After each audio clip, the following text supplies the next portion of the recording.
Today, I tasted the bitter taste of betrayal by the man I've loved since my high school years. I've spent the majority of my adult life believing in a simple, unshakable truth.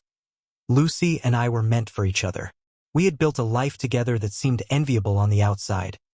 A charming house, a circle of friends we'd known since our teenage years, and a quiet understanding of each other's dreams and fears. But that facade shattered today. The day started innocuously enough. I was at a local cafe, sipping on a bitter espresso, trying to focus on a book, when Mike, a mutual friend from our high school days, dropped into the seat across from me. Mike always had a knack for stirring up trouble, but today his words cut deeper than usual. "John, I hate to be the one to tell you this, but I think Lucy's seeing someone else," he said, his eyes scanning my face for a reaction. I laughed it off initially. "Mike, come on, we're not teenagers anymore. Gossip is for the high school hallways." He leaned in, his voice lowering. "I'm serious, John. She's been spending a lot of time with her new assistant, a young guy fresh out of college. Everyone at the office is talking about it." I felt a cold prickle of unease, but I shrugged it off. Lucy's always been a friendly boss. It's probably nothing, but doubt, once planted, is a noxious weed. It gnawed at me through the afternoon, growing stronger with each passing hour, until, driven by a mix of suspicion and the desperate hope of proving Mike wrong, I decided to surprise Lucy by picking her up from work. As I parked across the street from her office building, the autumn sun was setting, casting long shadows over the bustling city. I scanned the exiting crowd for Lucy's familiar figure, but instead, my eyes locked onto a scene that felt like a physical blow. There, not 20 feet away, was Lucy. She was leaning into a sleek black car, laughing at something the driver, a much younger man, was saying. Then she got into the passenger seat. The intimacy of her movements, her hand lingering on his arm, her head thrown back in laughter, filled me with a rage I hadn't known I was capable of. I ducked down in my seat, heart pounding, as the car pulled away from the curb. The image of Lucy so carefree and close with someone else was etched painfully into my mind. I sat there for what felt like an eternity, grappling with the sharp sting of humiliation and the cold, settling weight of betrayal.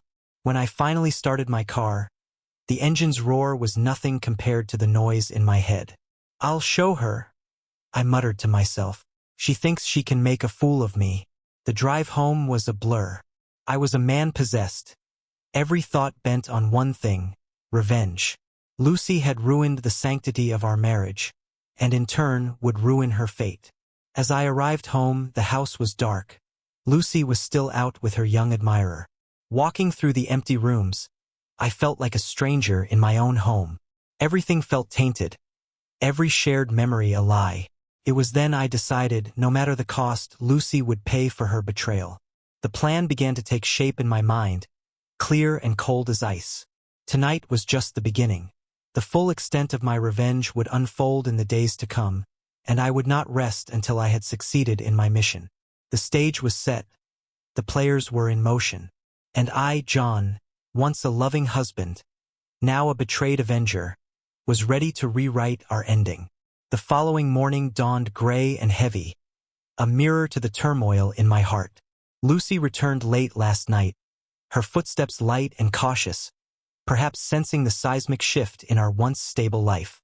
I had pretended to be asleep, my back turned to her, silent apologies. Today, I'm not just a spectator to my own heartbreak. I'm an architect of retribution. The first person I think of is Sarah, a friend who once confided her own suspicions about Lucy's fidelity years ago. I find Sarah at our usual cafe. Her sharp eyes miss nothing as she stirs her coffee. "John, you look like hell," she says without preamble. "I feel like it too," I admit, sliding into the booth opposite her. "I need your help, Sarah." Her eyebrows raise, a silent invitation to continue. "Lucy's cheating on me. I saw her yesterday with some guy from her work. I want to make her regret it," I say, my voice low but fierce. Sarah's expression hardens. "Are you sure about this, John? Revenge can be a messy business." "I've never been more certain of anything," I reply, the resolve in my tone brooking no argument. All right, what do you need from me? Her loyalty, unquestioning and swift, fortifies my resolve. I need information, anything that can give me leverage, I request. My request hangs between us, heavy with unspoken consequences. Sarah nods, understanding the assignment. I have a few contacts who might know something. Let me see what I can dig up. As we part ways, my phone vibrates. It's Mike, the bearer of yesterday's bad news. John, we need to talk. Meet me at O'Malley's pub. I think you should know the whole story. The pub is dim and smells of old wood and spilt beer. A fitting backdrop for conspiratorial whispers. Mike is already there, a pint of dark ale in front of him. John, before you do anything drastic, you should know Lucy wasn't the first to stray. He begins and I stiffen. What are you talking about? It's been going on for a while, mate. Not just Lucy, but her boss, Mr. Andrews. There's a whole circle of them. It's like some sort of sick game to them. Mike's face is grave. The plot thickens, and a plan begins to crystallize. If Lucy's infidelity is part of a larger network, exposing this could be the key to my revenge. I need proof, I say, a new edge to my voice. Mike slides a small USB drive across the table. Security footage from their office parties. It's all there. Just be sure you want to go down this road, John. With the drive burning a hole in my pocket, I leave the pub with a grim smile. The game has changed, and with these new allies and this new information, I prepare to strike at the heart of the deceit that marred my life. The stage is set for a scandal, but first, I need to see what's on this drive.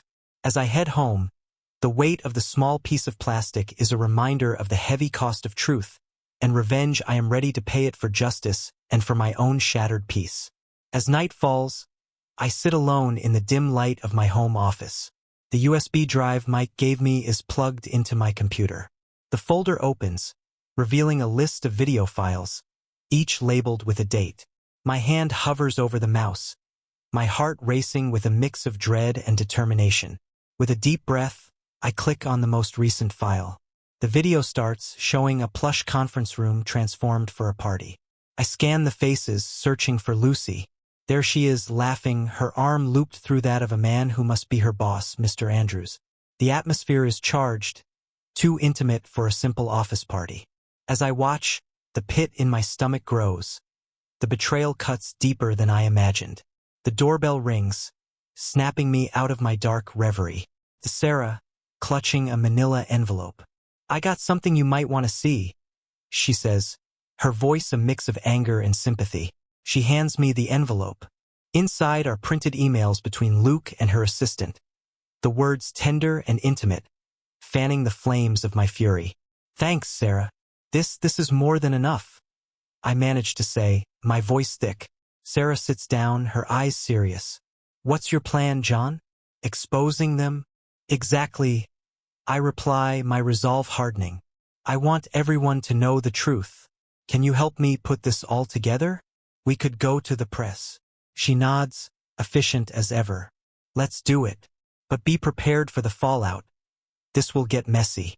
Together, we compile the evidence, organizing the emails and video clips into a coherent narrative.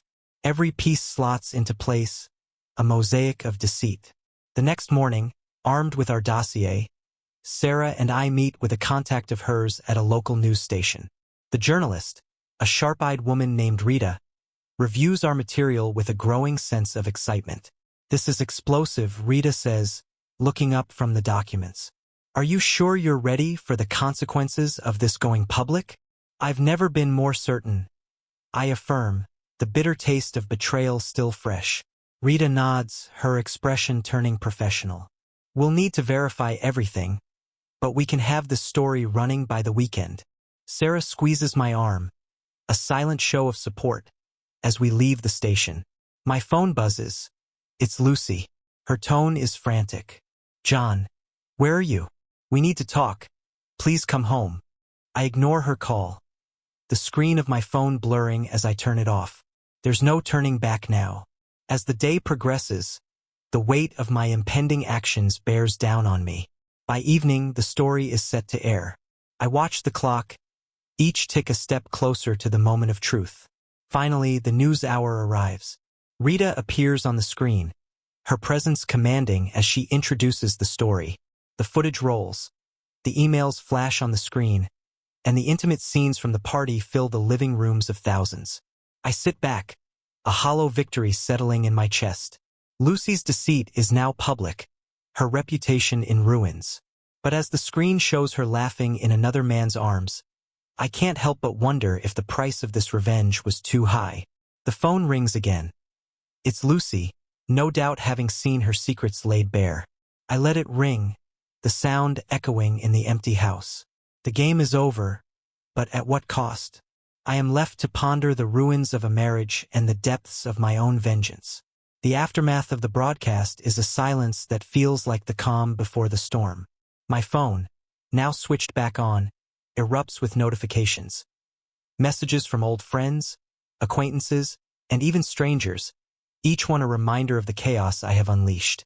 Lucy finally comes home, her face pale and drawn, the usual vibrancy of her eyes dimmed by betrayal and public shame. She stands in the doorway of our living room where I sit waiting, the television muted in the background, showing the ongoing fallout of the news story. "John, why didn't you just confront me?" Her voice is a whisper, a mix of sorrow and resignation. "You wouldn't have told me the truth," I reply, my response cold, detached. Yet inside, my heart is warring with anger and a lingering sorrow. Lucy takes a hesitant step forward, her hands trembling slightly. "John, there's something you don't know." I raise an eyebrow, skeptical. "What could possibly justify what you've done?"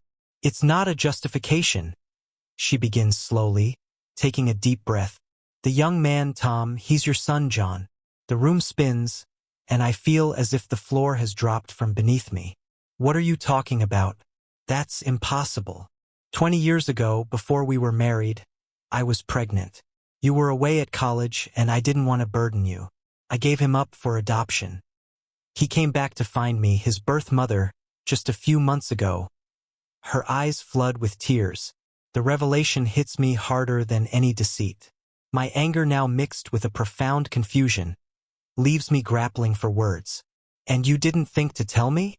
"I was going to," Lucy pleads, "but I didn't know how." Then everything spiraled out of control. The room is thick with tension, each revelation adding layers of complexity I hadn't anticipated. I stand, needing to pace, to move, my mind racing to process the information, and the rest, the affair. It was never an affair, John.